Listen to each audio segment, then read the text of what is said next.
नमस्कार मित्रांनो, आपलं इलेक्ट्रिकल प्रॅक्टिकल मराठी या यूट्यूब चॅनलवरती तुमचं स्वागत आहे। या चॅनलवर आपण इलेक्ट्रिकल फील्डमधील प्रॅक्टिकल आणि टेक्निकल नॉलेज सोप्या मराठी भाषेत समजून घेणार आहोत। आजच्या व्हिडिओमध्ये आपण एक खूप महत्त्वाचा टॉपिक पाहणार आहोत। ते नाव आहे ट्रान्सफॉर्मर कसे काम करते। ओके, तर आपण बेसिकपासून चालू करूया आणि तुम्हाला पण शिकण्याची इच्छा असेल तर तुम्ही पण या चॅनलपासून जोडून राहा, तेव्हा आपण पण सोबत शिकू आणि सोबत मोठे होऊ। ठीक आहे, तर समोर तर मी तुम्हाला दिले तो ट्रान्सफॉर्मरची एक इमेज आहे, त्यानुसार मी तुम्हाला एक एक पॉईंट एक्सप्लेन करत जाईल। तर पहिला पॉईंट तर आपला आहे ट्रान्सफॉर्मर म्हणजे काय। सर्वप्रथम आपण समजून घेऊ की ट्रान्सफॉर्मर म्हणजे काय। ट्रान्सफॉर्मर हा एक इलेक्ट्रिकल डिव्हाइस आहे जो AC व्होल्टेज कमी किंवा जास्त करण्यासाठी वापरला जातो। उदाहरणार्थ पॉवर स्टेशनमध्ये इलेक्ट्रिसिटी तयार होते तेव्हा ती हाय व्होल्टेजमध्ये ट्रान्समिशन लाईनमधून पाठवली जाते आणि तेव्हा ती इलेक्ट्रिसिटी शहरात किंवा फॅक्टरीमध्ये येते तेव्हा ट्रान्सफॉर्मरच्या मदतीने हाय व्होल्टेजला लो व्होल्टेजमध्ये कन्वर्ट केले जाते। म्हणून ट्रान्सफॉर्मर इलेक्ट्रिकल सिस्टममध्ये खूप महत्त्वाचा आहे। म्हणजे ही तर एक सर्वप्रथम व्याख्या झाली। आता आपले काही मित्र झाले ते ITI मधून शिकून येतात, तर बरंच काही ठिकाणी त्यांना माहिती नसतं, तर मी आता तुम्हाला टॉपिक टू टॉपिक मराठीमध्ये एक्सप्लेन करत जाईल। तर सर्वप्रथम तर आपण ट्रान्सफॉर्मर हा सब्जेक्ट घेतला आहे, तर आपण आत्ता त्याचं उदाहरणार्थमध्ये काय पॉवर स्टेशनमध्ये कसे जनरेशन वगैरे होतं, काय होतं ते समजून घेतलं। हा समोर दिलेला पार्ट सर्वात मोठा पार्ट आहे इलेक्ट्रिकल फील्डमध्ये, तर हा ट्रान्सफॉर्मर आहे। तर आता आपण त्याचे बेसिकली पार्ट पण बघू आणि काय करतं ते पण बघू। तर सर्वप्रथम ट्रान्सफॉर्मरचे मेन पार्ट्स, आता ट्रान्सफॉर्मरचे मुख्य पार्ट्स पाहूया। ट्रान्सफॉर्मरमध्ये मुख्यतः 3 महत्त्वाचे पार्ट्स असतात, primary winding, secondary winding, magnetic core. आता आपण ते पार्ट्स थोडक्यात समजून घेऊया। माझ्याकडे ते फोटो पण आहेत, मी तुम्हाला ते फोटो दाखवून एक एक पार्ट एक्सप्लेन करत राहील। तर आता सर्वात प्रथम आपण प्रायमरी वाइंडिंगकडे जाऊया। तर मी तुम्हाला, माझ्याकडे भरपूर फोटो वगैरे आहेत, तुम्हाला मी बेसिकली वन एक फोटो हे करत जाईल। आता हा समोर दिलेला प्रायमरी वाइंडिंगचा एक फोटो आहे। ओके, तर आता तुम्हाला प्रायमरी वाइंडिंग मी समजावून सांगतो ट्रान्सफॉर्मरची।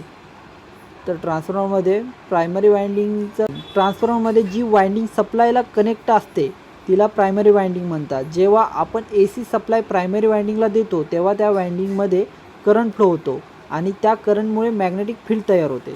सर्वप्रथम तर हे कार्य आहे त्या वाइंडिंगचे। तुम्हाला मी प्रायमरी वाइंडिंग आता तिथं लिहिलेले आहे, तरी पण मी तुम्हाला एक मार्किंग करून दाखवतो म्हणजे तुम्हाला समजून येईल।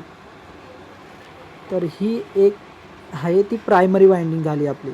तर मग अजून मोठे करतो, सॉरी मला बॅक करावं लागेल, परत एकदा तुम्हाला दाखवतो।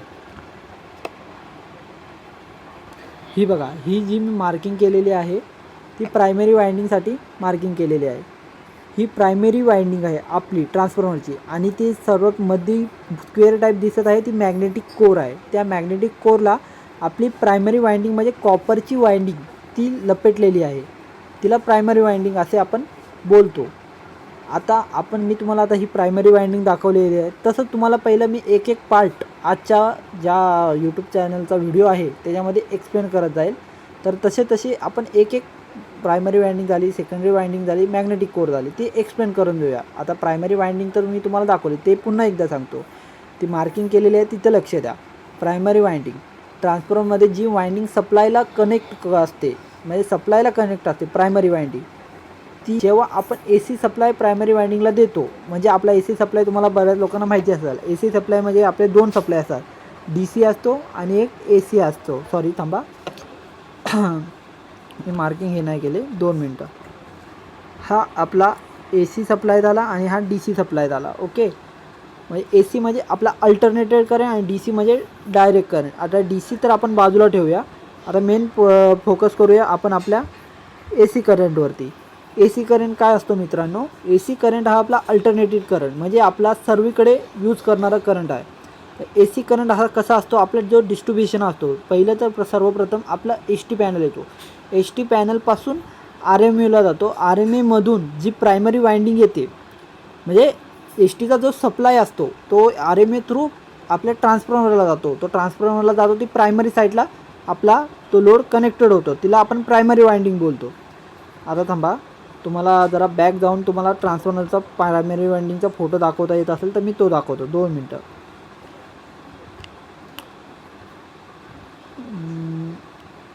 ह्याच्यामध्ये तर नाही आहे, थांबा तरी पण तुम्हाला मी शोधून दाखवतो. ही कोरला आहे, पण ॲक्च्युली हे बघा, हा प्रायमरी वायंडिंगचा हा ट्रान्सफॉर्मर आहे. इथे जास्त बरोबर फोटो नाही, पण मी तुम्हाला एक्सप्लेन करण्यासाठी दाखवतो. तर हे बघा, ही प्रायमरी वायंडिंग दिसते तुम्हाला. ही प्रायमरी वायंडिंगला तुमची केबल कनेक्टेड होतात. वरती बुशिंग दिसत आहेत तुम्हाला, या बुशिंग आहेत. या बुशिंगला प्रायमरी वायंडिंग कनेक्ट होते वरती, आणि त्याच साईडला दुसऱ्या साईडला सेकंडरी वायंडिंग पण कनेक्टेड होते या ट्रान्सफॉर्मरमध्ये. तेव्हा मी आधीचाच फोटो काढतो. हां, प्रायमरी वायंडिंग. तर इथे आपण AC सप्लाय प्रोव्हाइड करतो प्रायमरी वायंडिंगला. ओके, प्रायमरी वायंडिंगला AC सप्लाय दिला तर ट्रान्सफॉर्मरमध्ये जी वायंडिंग सप्लायला कनेक्ट असते ती प्रायमरी वायंडिंग असते सर्वप्रथम. आणि जेव्हा आपण AC सप्लाय प्रायमरी वायंडिंगला देतो तेव्हा त्या वायंडिंगमध्ये करंट फ्लो होतो, आणि त्या करंटमुळे मॅग्नेटिक फील्ड तयार होते. म्हणजे आपण जी कनेक्टेड केलेली प्रायमरी वायंडिंग आहे, ही बघा, ही कनेक्ट केलेली प्रायमरी वायंडिंग आहे, त्याच्यानी जी कोरला कनेक्टेड आहे, ही बघा, ही तुमचा कोर आहे, लिमिटेड कोर ते आपण पुढे ऐकणारच आहोत. तर ही प्रायमरी वायंडिंगला जी कोर लपेटलेली आहे, म्हणजे ही कॉपरची, ही कॉपर आहे, कॉपर पूर्ण हे कॉपर एक साईडला लपटले. ही प्रायमरी वायंडिंग आहे आणि ही सेकंडरी वायंडिंग आहे दुसरीवाली. तर प्रायमरी वायंडिंगला ते कॉपर ते गोल गोल लपटलेलं आहे. तर त्याच्याने काय होतं मित्रांनो, त्या प्रायमरी वायंडिंगला जसं आपण AC सप्लाय दिला तसंच ही जी कोर आहे, 2 मिनटं, ही जी कोर आहे त्या कोरमध्ये करंट वाहू लागतो, आणि करंट वाहू लागला तर EMF म्हणजे इलेक्ट्रोमॅग्नेटिक फील्ड, ही सर्वात मोठी गोष्ट आहे, ती निर्माण होते, इलेक्ट्रोमॅग्नेटिक फील्ड. त्यानुसार तर आपल्याला पुढे तुम्हाला मी सांगेल काय असेल ते. आता ही प्रायमरी वायंडिंग तुम्हाला समजली असेल तर आपण पुढे जाऊया. आता तशीच जी आता मी तुम्हाला प्रायमरी वायंडिंग सांगितली तशीच आपली सेकंडरी वायंडिंग आहे, जी आता मार्किंग करून दाखवतो तुम्हाला. ही जी आहे ती सेकंडरी वायंडिंग आहे. सेमच पर्पज आहे, फक्त ती काय असते आपल्याला फक्त समजून घ्यायचं आहे की प्रायमरी वायंडिंग कोणती आणि सेकंडरी वायंडिंग कोणती. जी HT साईडने येते ती आपली प्रायमरी वायंडिंग झाली, आणि जी पुढे आउटपुटला जाते ती आपली सेकंडरी वायंडिंग झाली. एवढं मित्रांनो लक्षात ठेवा. जी सेकंडरी वायंडिंग गेली समोर ती आपली आउटपुटला जाते, जो आपल्याला 440 व्होल्टेज देतो. 440 म्हणजे आता तुम्हाला समजा दाखवण्यापुरते मी तुम्हाला सांगतो. समजा HTमधून आपल्याला 22 kV सप्लाय येत असेल, सॉरी मला ब्रश निवडू द्या, 22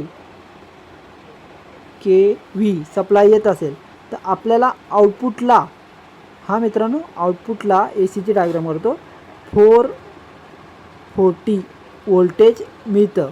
म्हणजे आपल्याला घरात जी वीज येते ती भावांनो डायरेक्ट येत नाही 22 kV. जे आपल्या घराच्या इथे डिस्ट्रीब्युशन ट्रान्सफॉर्मर वगैरे लागलेले असतात त्या डिस्ट्रीब्युशन ट्रान्सफॉर्मरमध्ये 22 kVची लाईन येते. 22 kV थ्रू प्रायमरी वायंडिंगला कनेक्ट होते, आणि कनेक्ट झाल्यानंतर सेकंडरी वायंडिंगला, या सेकंडरी वायंडिंगला 440 होऊन आपल्याला मिळते. ओके, आता हे पूर्ण प्रायमरी वायंडिंग सेकंडरी वायंडिंग मी तुम्हाला समजवले. ओके, आता मी तुम्हाला मॅग्नेटिक कोर हा विषय सांगतो. थांबा, माझ्या का मॅग्नेटिक वायर कोरचा एक हे असेल, 2 मिनटं. तर नाही ठीक आहे, आपण ही समोर मॅग्नेटिक कोर दिले ती वालेच एक्सप्लेन करतो तुम्हाला. ही समोर दिलेली मॅग्नेटिक कोर काय आहे, म्हणजे ट्रान्सफॉर्मरमध्ये जी मॅग्नेटिक कोर हा खूप महत्त्वाचा भाग आहे. ओके, हा कोर लिमिटेड स्टील प्लेट्सपासून बनवलेला असतो. प्रायमरी वायंडिंगमध्ये तयार झालेला मॅग्नेटिक फील्ड हा कोरमधून सेकंडरी वायंडिंगपर्यंत जातो. त्यामुळे एनर्जी ट्रान्सफर होते. म्हणजे आता मित्रांनो समजा आपण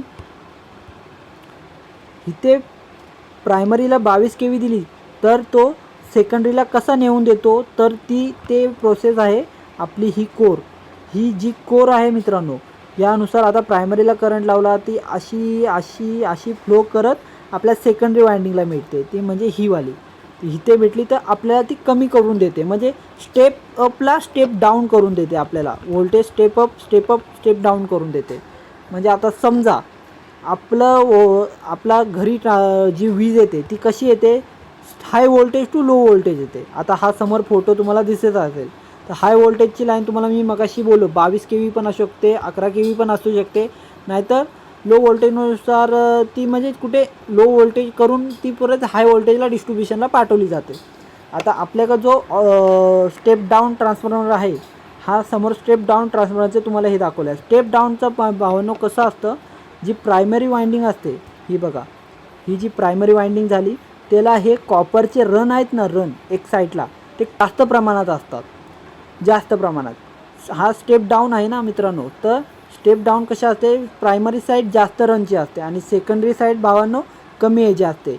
कॉपरला जी कोर आहे ना, त्या कोरला कमी रनने दाखवले, म्हणून ही जास्त 22 केवी ती स्वतःपुरती घेते आणि आपल्याला 440 बनवून हे बघा 440 बनवून ती आपल्याला पाठवली जाते.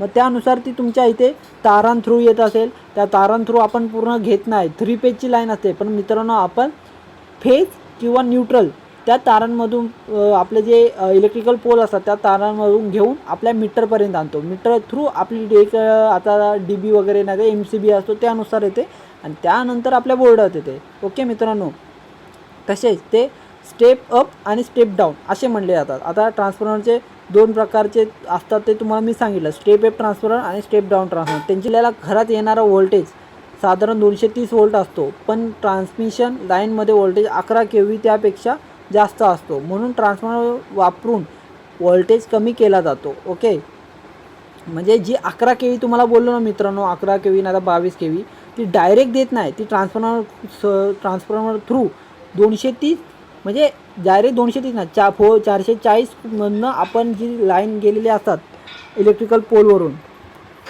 2 मिनटं, हा समजा इलेक्ट्रिक पोल आहे त्यावरून अशा 3 ते 4 लाईनी गेलेल्या असतात.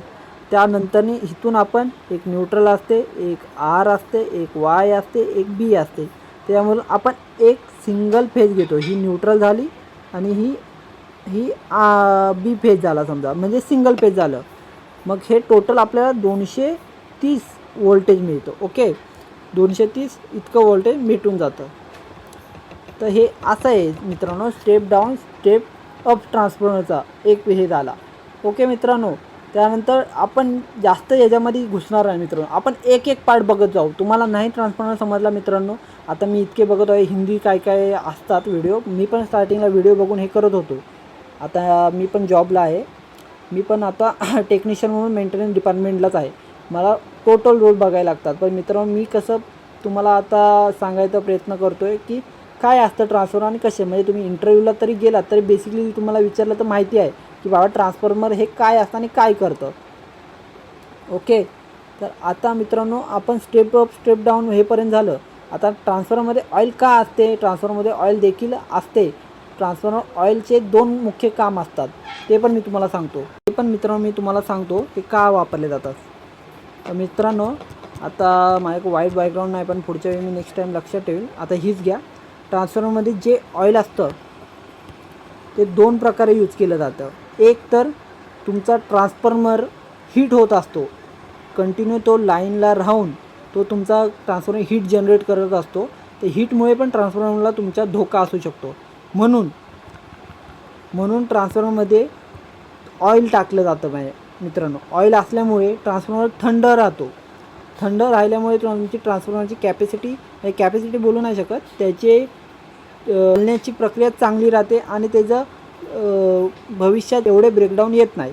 आता समजा हा तुम्हाला ओपन पार्ट दिला आहे, तर ह्याच्यामध्ये बघा तुम्हाला आपली वाइंडिंग आणि कोर दिसत असेल. आता थांबा, ही जी वाइंडिंग आहे मित्रांनो, या 2 वाइंडिंग आणि ही मधली कोर आहे. तर ह्याच्यामध्ये इन्सुलेशन, ह्याच्यामध्ये हा ट्रान्सफॉर्मर फुल भरलेला असतो, त्याच्यामध्ये इन्सुलेशनचं काम करते. इथं सगळे ऑइलची लेवल असते ना मित्रांनो भरलेली, ह्याच्यामुळे ऑइलला तुमचा ट्रान्सफॉर्मरची वाइंडिंग आणि कोरचा काहीच संबंध येत नाही. याच्याने ऑइल इन्सुलेशनचं तुमचं काम करते, एवढं लक्षात ठेवा. याच्यासाठी या 2 गोष्टीसाठी आपलं ऑइल यूज करतात ट्रान्सफॉर्मरच्या. ओके मित्रांनो, तर ठीक आहे, नंतरचा आपण एवढं आजच्याला ठीक आहे मित्रांनो, मला तर वाटते तुम्हाला समजण्यासाठी आपण secondary winding, primary winding, magnetic core आणि ऑइल हे जाणून घेतलं आहे. तर पुढच्या व्हिडिओमध्ये आपण प्रोटेक्शन्स आणि ट्रान्सफॉर्मर कसे कार्य करते हे तर तुम्हाला ह्याच्यामध्ये दाखवलं प्रायमरी टू सेकंडरी. तरी पण अजून एकदा सांगतो, ट्रान्सफॉर्मर हे तुमचे एक स्टॅटिक डिव्हाइस आहे, म्हणजे ते त्याच्या फ्रिक्वेन्सीमध्ये बदल न करता व्होल्टेजला कमी किंवा जास्त करू शकतात, म्हणून तो ट्रान्सफॉर्मर असे म्हणले जातात. हे तरी तुम्ही इंटरव्ह्यूमध्ये बोललात तरी समोरच्याला वाटेल की तुम्हाला ट्रान्सफॉर्मरबद्दल माहिती आहे. ओके मित्रांनो, आता मित्रांनो एवढ्याच्यासाठी खूप झालं. आता आपण एका मित्रासारखेच पुढे पण व्हिडिओ बनत राहू आणि तुम्ही माझ्या चॅनलसोबत जोडत राहा. आता मित्रांनो, आजच्या व्हिडिओमध्ये आपण पाहिले ट्रान्सफॉर्मर म्हणजे काय, ट्रान्सफॉर्मरचे पार्ट्स, ट्रान्सफॉर्मर कसे काम करते. जर तुम्हाला इलेक्ट्रिकल फील्डमधील अशी प्रॅक्टिकल माहिती मराठी शिकायची असेल तर चॅनल सबस्क्राईब करा. व्हिडिओ आवडला असेल तर लाईक करा, शेअर करा. धन्यवाद. पुढे आपण भेटू. तुमचा मित्र इलेक्ट्रिकल प्रॅक्टिकल मराठी.